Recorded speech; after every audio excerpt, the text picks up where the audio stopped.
Why? Do not tell me it was written. Because I cannot allow a friend to die in my place.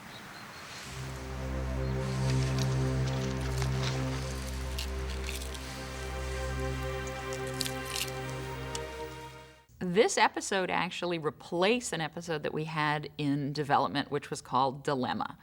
And Dilemma was an episode in which the character of Mythos returned to the show and got killed.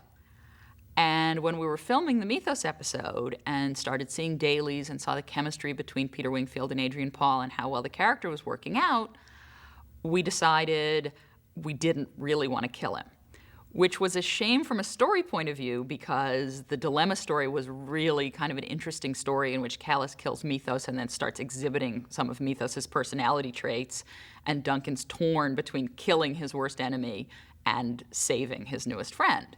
But in the long term of the show, it worked out in our favor to not kill Mythos because he turned out to be a great part of the next few seasons. And so Finale was developed. We still brought the character back, but he managed to survive the 2 episodes and go on to the future seasons.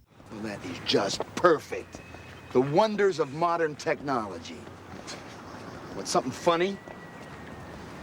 Yeah, you sound just like Don.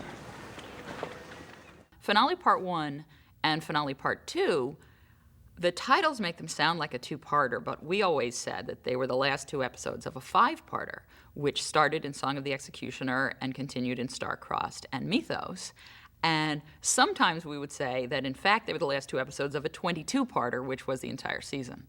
The Callus arc was 3 episodes in the middle of the season, and then we got rid of him for a while and put him in prison because there really is only so long you can have a recurring bad guy without your hero starting to look stupid for not catching him every week. So we put Callus on ice, finished up the season with some regular stories, and then brought him out for the big finales.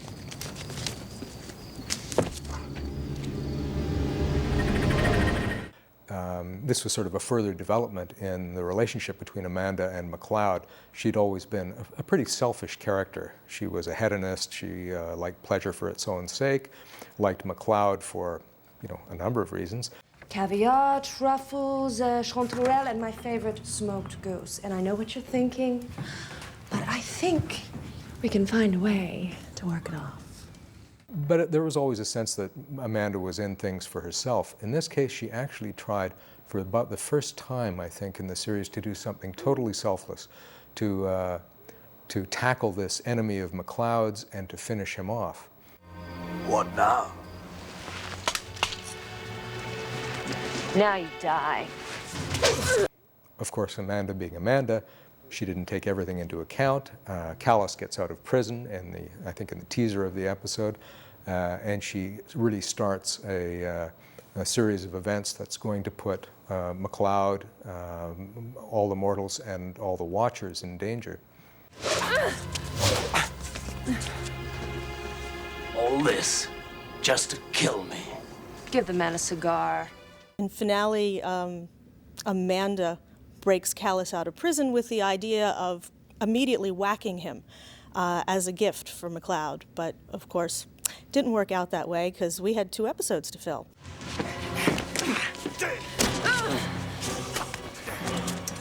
She didn't count on the fact that Callus had made a little friend named Nino in the prison, and he used Nino as a weapon against Amanda and was able to get away, leaving Amanda in the spot of then having to tell MacLeod, which is one of my favorite scenes, I think, of the entire series.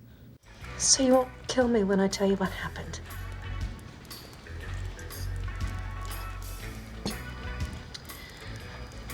I broke Callus out of jail.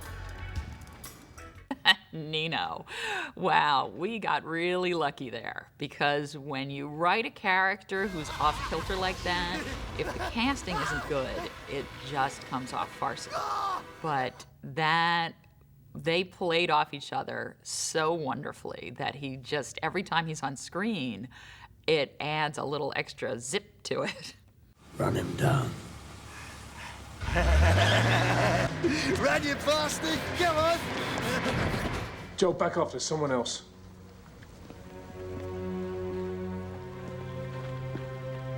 Mythos. One of the One of the things I think that makes the finale episodes some of our favorites are that so much of our recurring cast is present in them. The fact that Amanda is the one who lets Callus out of prison and then becomes a part of the story and a part of this major climax to the season's biggest arc is really a nice touch. It's not something we were able to do that frequently, to have so many of our cast in an episode together, and I think it adds a lot to the story, both emotionally and in terms of the humor, to have those characters together who work so well together.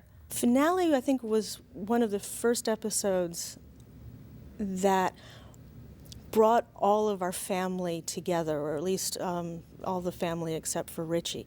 You know, we had Joe. This is the return of Mythos, who we never thought we'd see again, or there was a possibility. He was only written for one episode, for the Mythos episode.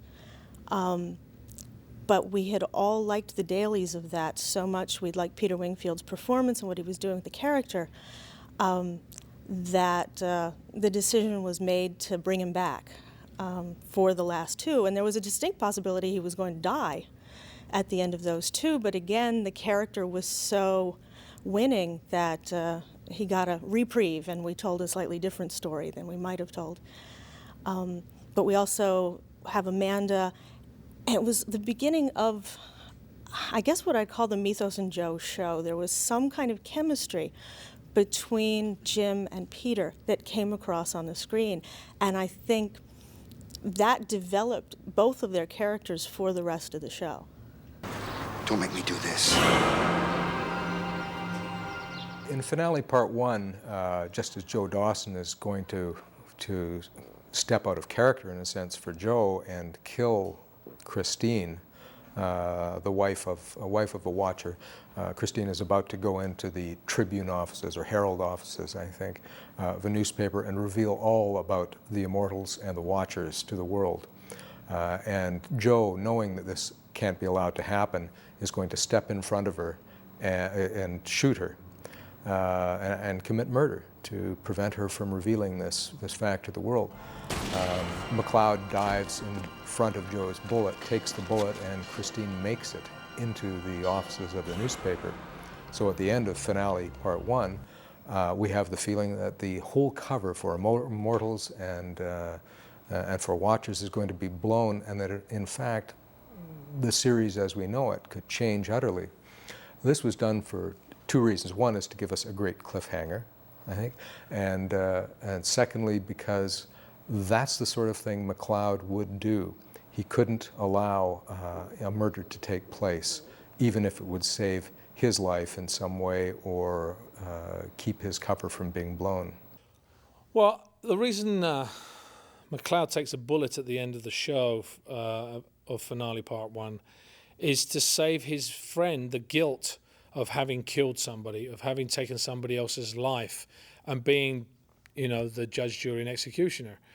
It was possibly a slight cliffhanger device because he could have done it earlier, and we would have not seen what would happen next week. So there was that device in it to actually make it a cliffhanger. But I think there was a real sense from McLeod that he didn't want Joe to have that guilt in him,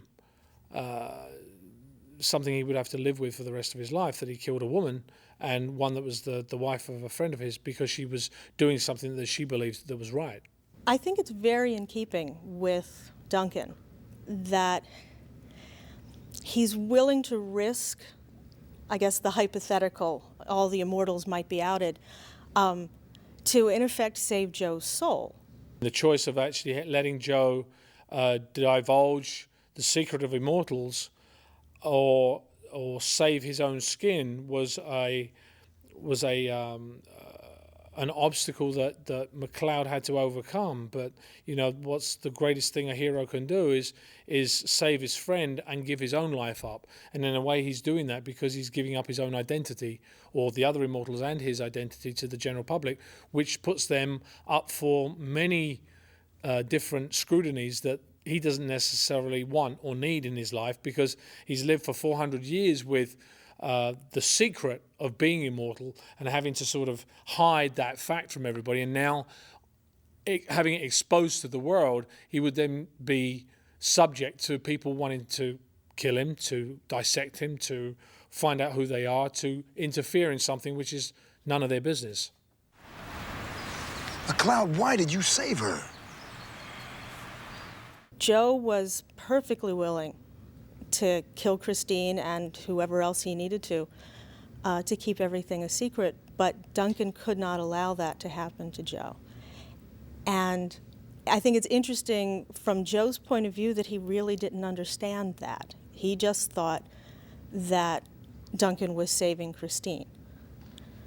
But it's Joe who was so important to him that he couldn't let him, dirty his soul with murder. He didn't save her. He saved you.